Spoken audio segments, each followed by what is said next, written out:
So, hyperbolic cosecant o yung CSCH raised to -1. So, ito na yung last dun sa inverse hyperbolic trigonometric functions.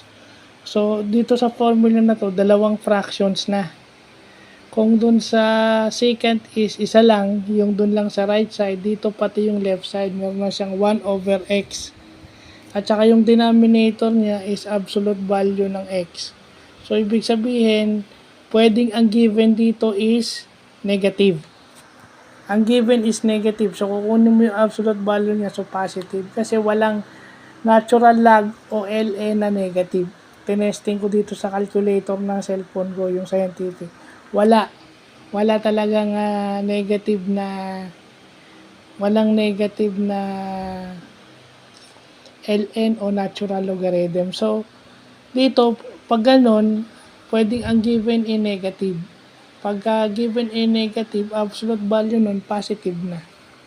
So, yun yung natutunan natin ngayong from sines, cos, tans, then yung cosecant, hyperbolic cosecant, hyperbolic secant, at hyperbolic tangent. No? So, yun yung natutunan natin, no? Yung hyperbolic functions and its inverse. So, yan na siya. So, hindi madaling maging engineering student. Oh. Marami kang dapat pag-aralan at saka hindi makikita mo na rin na yung scientific calculator was invented to compute para mapabilis yung computation ng mga engineering projects. So, ginagamit yan dito yung mga kable-kable. Di ba?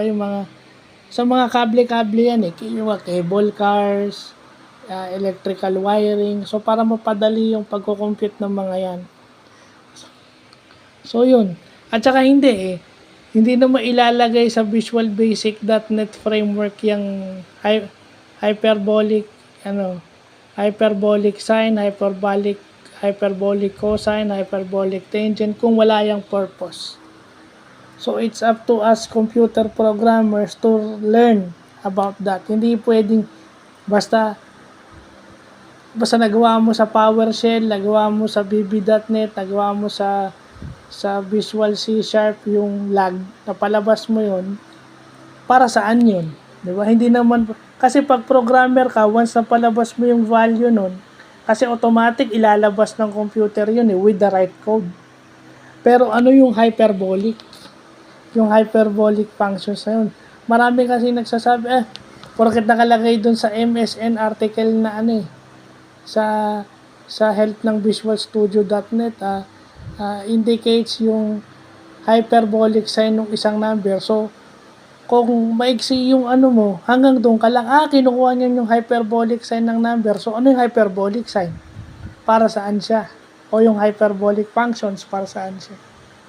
Kasi sa Excel, Microsoft Excel, pwede yan yung hyperbolic sign, hyperbolic cosine, di ba? Pag nilabas na siya ng Excel, yan na yung hyperbolic sign. Di mo nga alam kung anong unit yan Basta lumabas lang na number, di mo nga alam kung anong unit yun. So, dapat mag-extend ka ng konti, hindi porket kaya mo siyang ilabas. Kagaya nitong hyperbolic cosecant, napalabas mo siya. Sakto, napalabas mo. Kung nag-match yung program mo sa computer at saka yung sa scientific calculator, pareho. Pero hindi mo naman alam kung ano yun at para saan yun. So, yun ang kulang. Kasi napagtanto ko, naisip ko, pag hindi part ng trabaho mo, hindi mo na pag-aaral. Basta na-program ko na siya, ayos lang. Dapat may extension.